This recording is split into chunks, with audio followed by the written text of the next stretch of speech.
룻기 4장 1절에서 22절입니다. 보아스가 성문으로 올라가서 거기 앉아 있더니 마침 보아스가 말하던 기업 물을 자가 지나가는지라. 보아스가 그에게 이르되 아무개여 이리로 와서 앉으라 하니 그가 와서 앉으매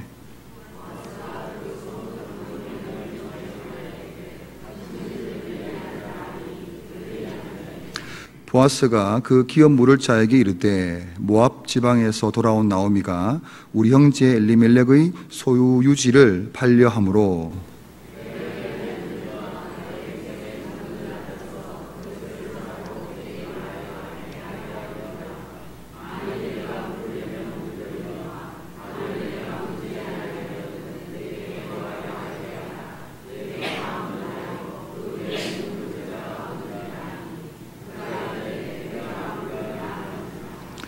보아스가 이르되 네가 나오미의 손에서 그 밭을 사는 날에 곧 죽은 자의 아내 모압 여인에게서 사서 그 죽은 자의 기업을 그의 이름으로 세워야 할지니라 하니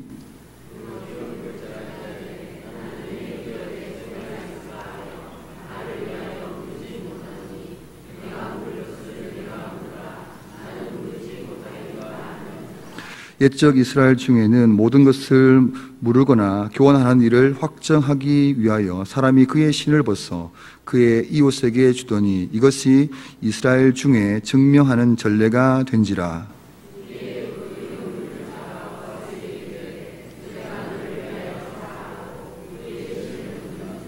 보아스가 장로들과 모든 백성에게 이르되 내가 엘리멜렉과 기럨과 말론에게 있던 모든 것을 나오미의 손에서 산 일에 너희가 오늘 증인이 되었고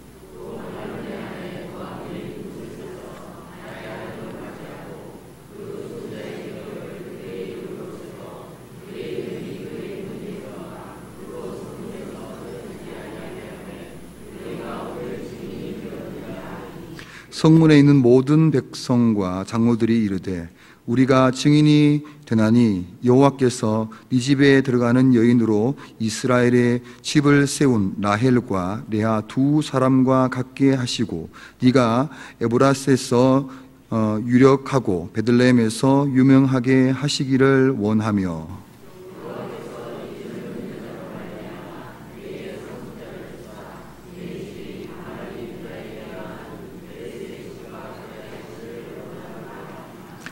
이에 보아스가 룻을 맞이하여 아내로 삼고 그에게 들어갔더니 여호와께서 그에게 임신하게 하심으로 그가 아들을 낳은지라.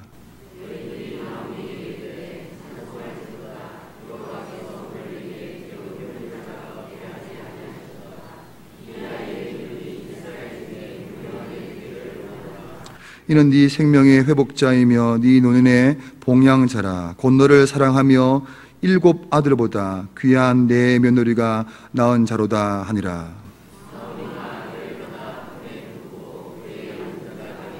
그의 이웃 여인들이 그에게 이름을 지어 주되 나오미에게 아들이 태어났다 하여 그의 이름을 오벳이라 하였는데 그는 다윗의 아버지인 이새의 아버지였더라. 헤스로는 람을 낳고 람은 암미나답을 낳았고 살몬은 보아스를 낳았고 보아스는 오벳을 낳았고 오벳은 이새를 낳았고 이새는 다윗을 낳았더라. 아멘. 사사기와 사무엘상 사이에 있는 이 룻기를 많은 사람들이 진주와 같다 이렇게 표현합니다. 오늘은 룻기의 마지막 장인데요. 1절에 보시면 보아스가 지체하지 않고 곧장 성문으로 올라가서 거기 앉아있는 모습이 나옵니다. 이것은 그가 룻과 헤어진 다음에 집으로 들어가지도 않고 바로 성문으로 갔다는 의미입니다. 여기서 성문에 올라갔다라고 되어 있는데 이것은 법정적인 용어입니다. 공적인 재판을 열려고 한다 이런 뜻입니다. 우리나라 말에도 재판장에 올라간다 뭐 이런 말을 쓰는데 고대 이스라엘 사회에서도 역시 성문에 올라간다 이런 말을 써가지고 이 장로들의 모임이 있는 곳에서 중요한 재판을 받으려 한다는 것을 뜻했습니다. 보아스는 아직 장로들이 모여들지 않은 이른 아침부터 성문에 올라가서 법정을 열기 위해 준비하고 있습니다. 구약시대의 장로는 중요한 일을 두 가지를 했는데요. 하나는 이스라엘 백성들을 지도하는 일이었습니다. 그리고 또 다른 하나는 재판하는 일이었습니다. 보아스는 지금 장로들에게 이 두 번째 역할, 즉 재판관으로서의 판결을 내려줄 것을 기대하고 성문에 올라가서 앉아 있는 것입니다. 그런데 그 이른 아침에 마침 보아스가 말하던 기업 물을 자가 지나가고 있었습니다. 여기서 이 마침이라는 단어가 또 나오고 있습니다. 우리 인간들에게는 우연처럼 보이는 일들이, 그래서 깜짝 놀라게 되는 일들이 하나님에게서는 섭리 속에서, 아주 치밀한 그런 섭리 속에서 이루어진다는 사실입니다. 2장에서 룻이 절망에 그저 먹먹하게 잠겨있지 않고 이삭을 죽기 위해서 밭에 나갔던 그때에 마침 보아스를 만나게 되었습니다. 그와 같이 4장에서 일을 처리하기 위해서 아주 아침 일찍부터 성문에 올라가서 기다리고 있던 보아스에게 기업 물을 자가 마침 지나가고 있는 것입니다. 3장 13절에 보시면 보아스는 여호와의 살아계심을 두고 맹세하면서 자신이 기업 물을 자의 책임을 룻에게 이행해 주겠다고 그렇게 약속했습니다. 여기서 여호와의 살아계심이라는 이 표현이 아주 중요한데요. 성경에는 하나님의 이름이 많이 나오지만 특별히 이 여호와라는 이름은 언약에 신실하신 하나님이라는 뜻입니다. 그래서 보아스가 언약에 신실하신 하나님의 이름을 걸고 맹세했을 때 하나님 역시 언약에 신실한 보아스를 돕고 계신 것입니다. 3장 18절에서 나오미는 룻에게 그 사람 보아스가 오늘 이 일을 성취하기 전에는 쉬지 아니하리라 이렇게 말했는데, 사실 보아스도 쉬지 않고 그 일을 진행시키고 있지만 하나님 역시 쉬지 않고 그 일을 진행시켜 가고 계심을 볼 수가 있습니다.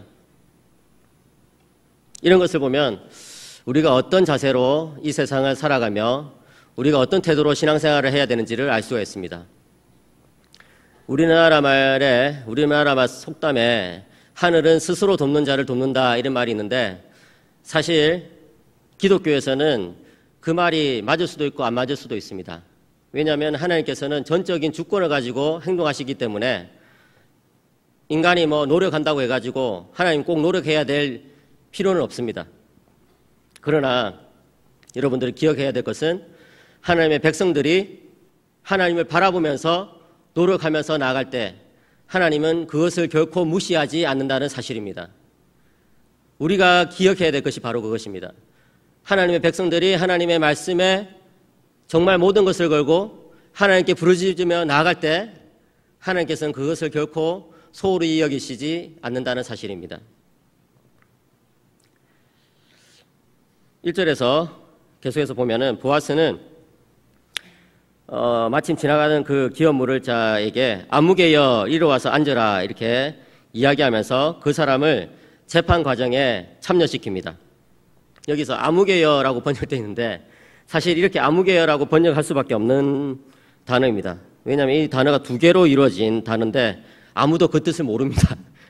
그래가지고 그냥 우리말 성경에도 그냥 아무개여, 영어 성경에 보면은 영어 성경 번역자마다 다르게 번역해놨습니다. 그 뜻을 모르기 때문에.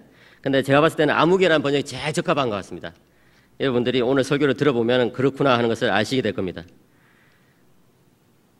그리고 또 보아스는 성읍 장로 10명을 청해서 공적인 재판을 열고 있습니다. 이런 것을 보면 보아스는 기업 물은 일을 아주 절차대로 정확하게 처리해 나가고 있음을 볼 수가 있습니다. 여기 나오는 이 제도는 지난 시간에 설명한 것처럼 이스라엘 백성들에게 주어진 그 레위기법과 신명기법에 근거한 그런 제도입니다.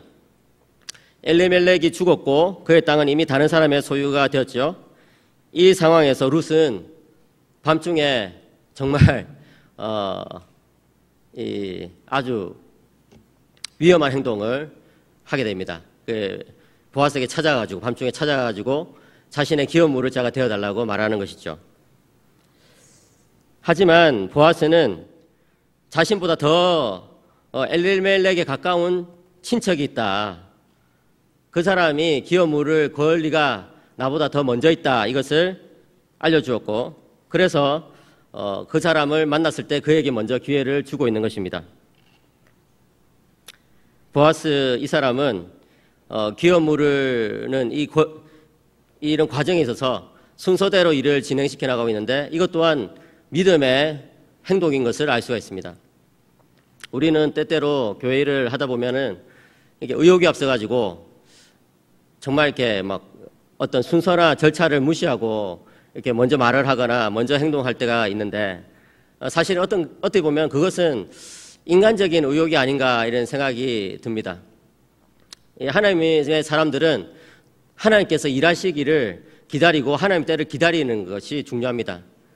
그래서 제가 미국에서 다녔던 교회는 당회를 했을 때 당회원들의 의견이 한 반반 정도 나눠지면 절대로 그 일을 추진하지 않습니다. 예를 들어서 한 6대 4가 되어도 그 일을 추진하지 않습니다.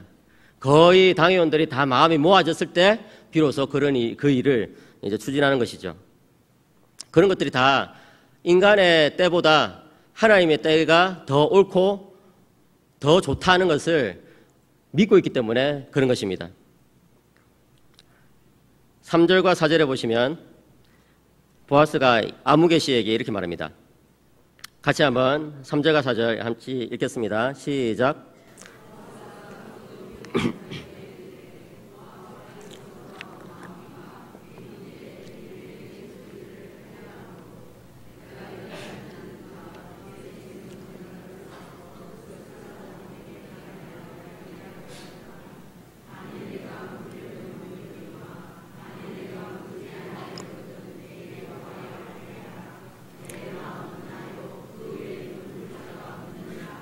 그렇게 하니까 그가 이르되 내가 물으리라 하는지라 이렇게 말하죠.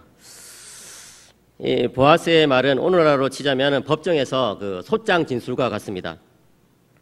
제가 친한 법률 전문가가 있기 때문에 이것을 물었더니 소장 진술이라고 말하면 좋겠다 이렇게 이야기해 주었습니다. 이 소장에서 우리는 몇 가지 정보를 얻게 됩니다. 첫째는 그 아무개 씨는 보아스와 마찬가지로 엘리멜렉의 형제, 그러니까 진짜 친형제는 아니지만 아주 가까운 남자 친척이라는 사실입니다. 그 다음에 두 번째는 그 아무개 씨가 기업 물을 것을 거부하면 바로 다음 차례는 보아스가 된다는 사실입니다.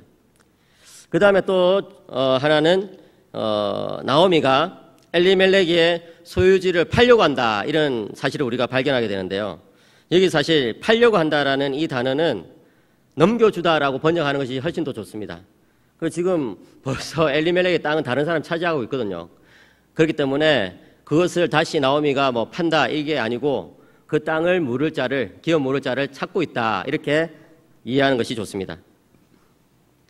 보아스의 소장은 히브리어로 보면 36개의 단어로 된 아주 긴 그런 문장입니다.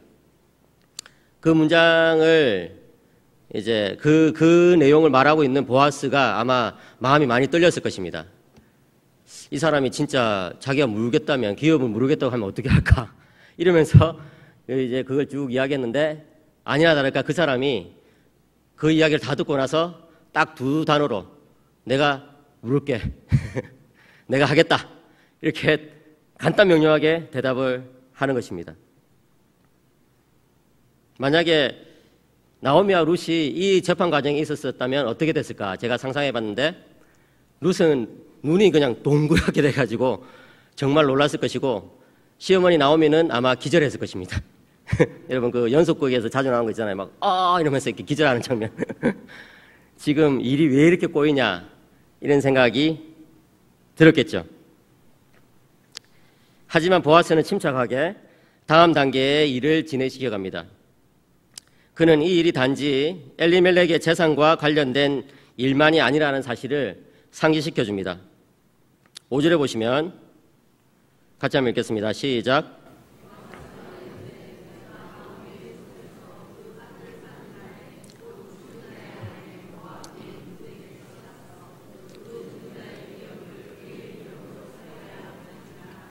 예. 여기서 엘리멜렉은 나오미의 기업을 물을 자는 세 가지 일을 해야 된다라고 말하고 있습니다. 첫째는 엘리멜렉의 땅을 자기 소유로 삼아야 되죠. 그 다음에 두 번째는 나오미를 복양해야 된다는 것입니다.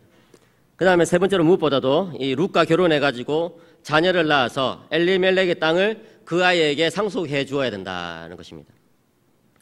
이에 대해서 아무개 씨는 솔직하게 이렇게 대답합니다. 6절에 보면 나는 내 기업에 손해가 있을까요?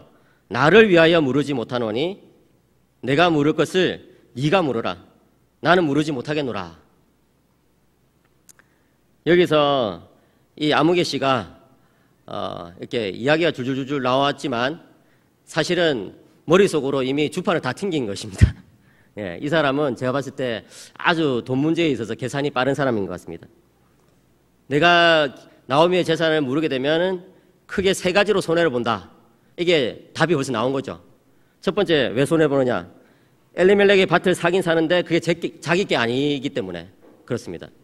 그래서 두 번째는 나오미와 룻을 복양해 줘야 되기 때문에 또 거기 돈이 들어가잖아요.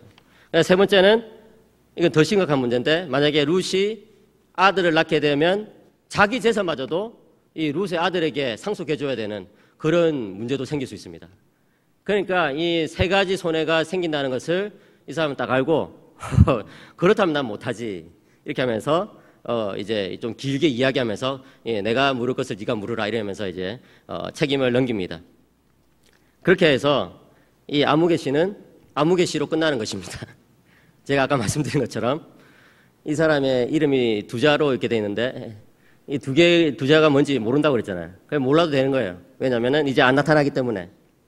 독일의 사회학자 게오르그 진멜이라는 사람이 돈의 철학이라는 책을 썼는데요. 거기서 어떤 말을 하냐면은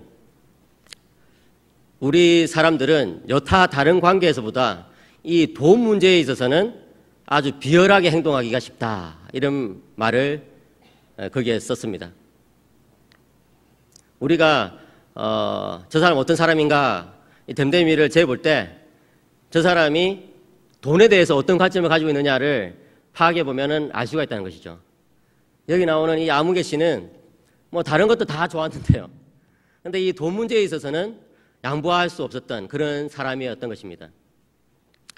여러분, 이 돈 문제, 사실 이 돈에 대해서는 누구나 다 약점이 있죠. 그 다음에 또 뭐 돈을 안 좋아하는 사람은 아무도 없잖아요.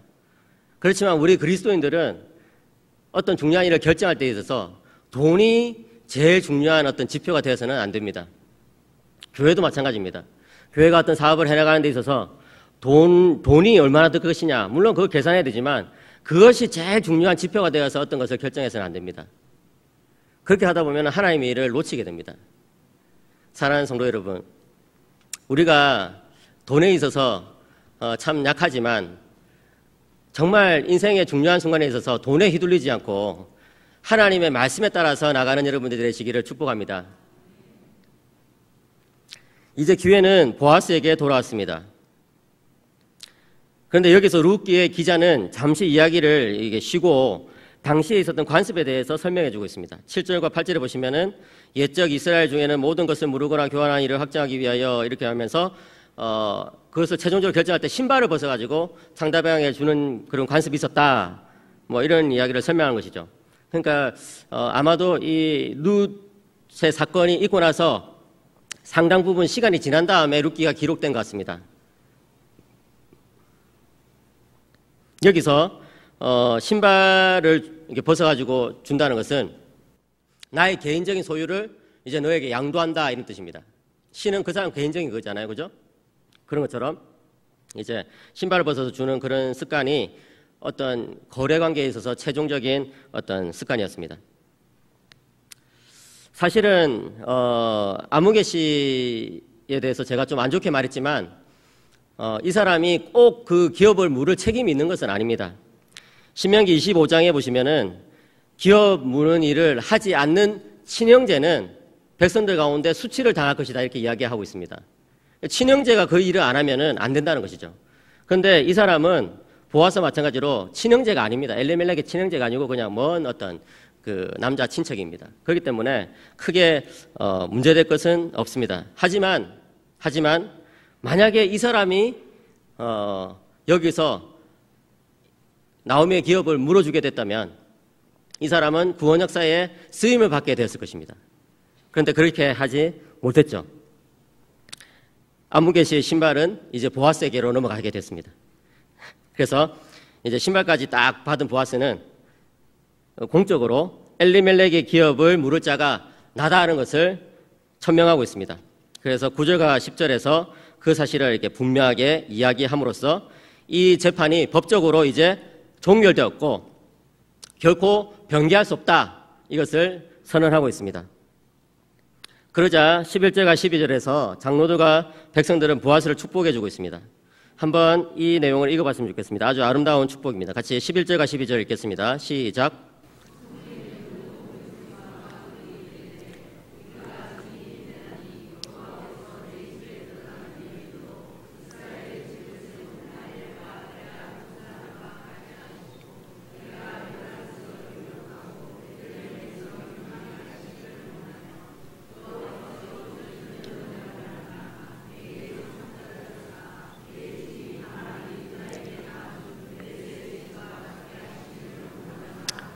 예, 이 장로님들의 축복이 아주 복잡합니다. 예, 장로님들이 워낙 성경을 많이 하셔가지고 예, 축복할 때도 아주 복잡하게 축복을 하는 것을 볼 수 있습니다.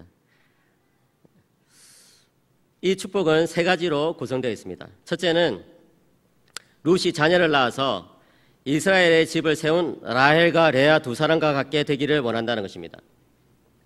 왜 하필이면 이 라헬과 레아를 언급하고 있느냐? 창세기 29장, 30장, 31장에서 보는 것처럼 라헬과 레아는 이스라엘의 12지파의 시조들을 낳았던 여인입니다.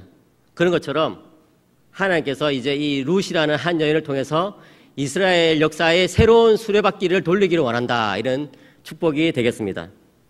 특별히 하나님께서는 라헬의 닫힌 태를 열어주심으로써 자녀를 주셨습니다.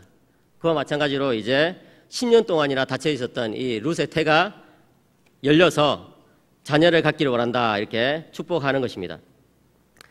축복의 두 번째 부분은 에브랏에서 유력하고 베들레헴에서 유명하게 하시기를 원한다는 것입니다. 보아스가 그렇게 되기를 원한다는 것이죠. 베들레헴은 지금 이 사람들이 있는 이 장소고, 에브랏은 베들레헴을 포함한 더 넓은 지경입니다. 그러니까 이제 우리로 치면은 이제 뭐 부산, 그 다음에 더 넓게 이제 경상도, 이렇게까지 이제 생각할 수가 있을 것입니다. 보아스가 자기가 사는 그 동네뿐만 아니라 그 일대 전체에서 유명하게 되기를 원한다라고 축복하는 것이죠. 세 번째 축복의 내용은 보아스의 집이 다말이 유다에게 낳아준 베레스의 집과 같게 하시기를 원한다는 것인데요. 이것은 창세기 38장에 나오는 사건을 가리키는 것입니다. 거기서도 역시 다말은 이 형사치수제 또는 수혼제도를 통해 가지고 가계를 이어갈 수 있었습니다. 물론 자기의 시아버지와 관계를 맺게 되는데, 그것은 시아버지가 이 아들이 있음에도 불구하고, 셀라라는 아들이 있음에도 불구하고 안 주니까 이 다말로서는 어쩔 수 없이 그렇게 하게 된 선택인데요. 어쨌든 지금 룻과 같은 그런 수혼 제도를 통해 가지고 자녀를 다말이 갖게 된 것처럼 너도 이제 그렇게 되기를 원한다라고 축복하는 것입니다. 다말이 낳은 그 아들들은 쌍둥이였죠, 사실. 베레스와 세라, 쌍둥이였는데 왜 또 하필이면 그냥 베레스의 집과 같이 되기를 원한다, 이렇게 베레스만 언급하냐면은 베레스가 그 베들레헴에 살았던 사람이거든요. 그러니까 이제 그 사람만 이름을 언급한 것입니다. 그런데 참 이 장로님들의 영권이 대단합니다. 왜냐하면 장로들의 축복이 곧장 성취됐거든요. 예. 그래서 저는 이 부분을 보면서 우리 소명교회 장로님들의 기도도 곧장 성취되기를 원합니다. 이렇게 제가 기도를 했습니다. 13절에 보니까 이에 보아스가 룻을 맞이하여 아내로 삼고 그에게 들어갔더니 여호와께서 그에게 뭐하게 하심으로요? 임신하게 하심으로 그가 누구를? 아들을 낳은지라 라고 되어 있죠. 말론과 결혼하여 10년을 지냈지만 자식이 없었던 룻의 태를 하나님께서 드디어 열어주신 것입니다. 이런 거 보면 참 하나님의 때는 다 따로 있구나 하는 것을 알게 됩니다. 성도 여러분들께서 이렇게 수요일 또 금요일 나와서 기도하실 때 하나님의 때가 도대체 언제냐, 도대체 하나님 때는 언제냐 이렇게 생각하시면서 기도를 하실 것입니다. 저도 여러 가지 기도 제목들이 있습니다. 그러나 여러분, 내가 생각하는 때보다 하나님의 때가 더 정확하다는 것을 믿으시기 바랍니다. 그리고 내가 기도하는 대로 얼른 일이 이루어지지 않는다 하더라도 하나님의 일은 여전히 이루어지고 있다는 것을 믿으시기 바랍니다. 룻이 아들을 낳자 여인들이 또 나와서 나오미 앞에서 찬송을 합니다. 14절에 보면 여인들은 나오미에게 너가 참 기업 물을 자를 받게 되었구나 하면서 하나님을 찬양합니다. 너는 너무나 텅텅 빈 인생을 살게 되어서 나를 나오미라 부르지 말고 마라라 불러라 이렇게 했는데 이제 너는 진짜 너 이름을 찾게 되었다. 너는 기업 물을 자를 만나서 이 약속의 땅에서 베들레헴 땅에서 하나님의 나라의 분깃을 갖게 되었다. 이렇게 축복해 주고 있습니다. 또 여인들은 룻이 낳은 아들의 이름이 이스라엘 중에 유명하게 되기를 원한다. 이렇게 이야기하고 있습니다. 아까 보아스는 그 이름이 베들레헴과 그 일대에 유명하게 되기를 원한다. 이렇게 이야기했지만 이 보아스의 아들은 이스라엘 중에서 전체 이스라엘 중에서 유명하게 될 것입니다. 물론 이 아들의 이름과 함께 나오미의 이름도 또 룻의 이름도 보아스의 이름도 널리 회자될 것입니다. 이 아들은 나오미의 생명의 회복자이며 노년의 복량자입니다. 이제 나오미는 앞으로 살 날에 대해서 걱정할 필요가 전혀 없습니다. 불과 며칠 전까지만 해도 불과 얼마 전까지만 해도 하루 벌어서 하루 먹고 사는 그런 인생이었지만 하나님께서 그를 건념해 주셨을 때 일평생 정말 이제 걱정 안 해도 되는 그런 삶의 새로운 길이 열린 것입니다. 무엇보다도 룻은 나오미를 늘 곁에서 복양할 것입니다. 왜냐하면 나오미에게 룻은 나오미를 사랑하며 7 아들보다 더 귀한 며느리이기 때문에 그렇습니다. 참 이 여인들이 이 노래를 부를 때 참 이 나오미가 그냥 하늘에 붕 떠올랐을 것 같습니다. 예. 앞에서 나왔던 장로들의 축복과 또 여기 나오는 여인들의 축복은 창세기 12장에서 하나님께서 아브라함에게 주셨던 5가지 복들과 관련이 됩니다. 그 중에 특별히 앞에 3개와 관련이 됩니다. 그 5가지 복은 땅, 자손, 명성, 관계, 복입니다. 땅을 줄 것이다. 자손을 줄 것이다. 이름이 유명하게 될 것이다. 너와 나는 특별한 관계를 맺게 될 것이다. 그 다음에 너는 복의 근원이 될 것이다.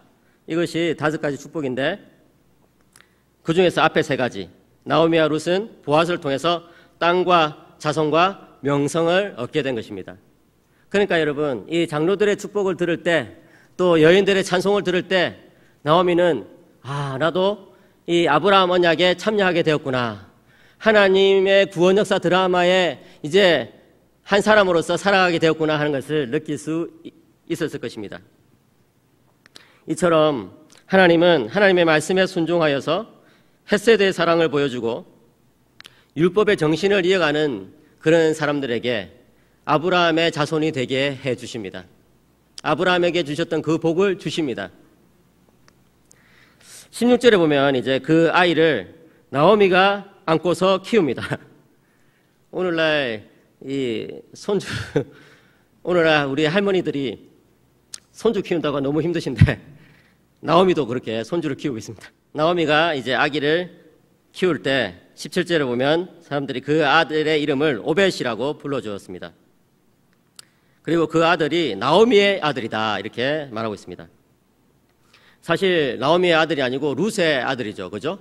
그런데 이것은 어떤 법적인 관계를 강조하는 것입니다. 이스라엘 백성들은 이렇게 생물학적인 그런 족보뿐만 아니라 법적인 어떤 족보를 아주 중요하게 생각했습니다. 그렇기 때문에 나오미는 이 오벳이라는 사람과 더불어서 이제 계속해서 족보에 기록이 되고 기억이 될 것이라는 것입니다. 이 오벳이라는 이름은 섬기는 자라는 의미입니다. 하나님을 잘 섬기는 자가 되어라는 뜻에서 그런 이름을 붙여주었겠죠. 그런데 사실은 이 오벳을 통해서 이스라엘의 왕이 나왔습니다. 그렇기 때문에 오벳은 하나님의 구원 역사에 쓰임을 받은 자라고 또 그렇게 번역할 수도 있습니다.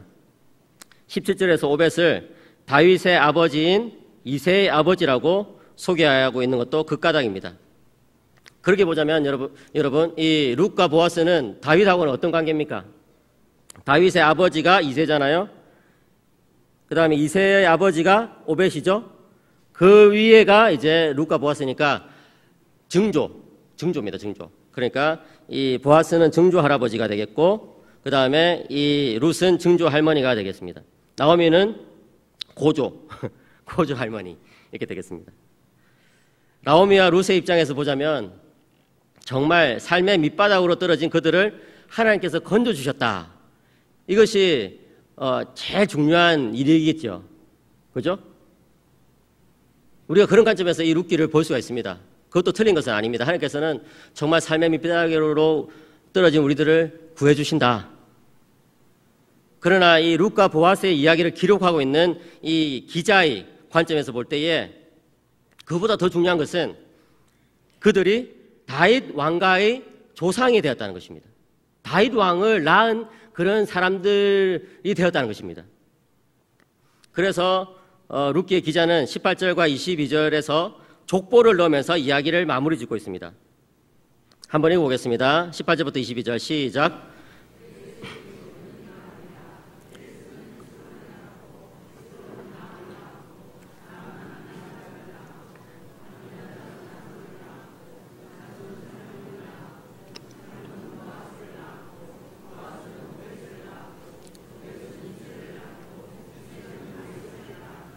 그렇죠. 예. 이렇게 해가지고 족보를 쭉 언급하고 있는데, 여러분들 성경 읽다가 족보가 언급된 내용은 이스라엘의 긴 역사를 그냥 단지 몇 줄로 처리하기 위해서 그렇게 족보로 이렇게 언급한다는 것을 기억하시기 바랍니다.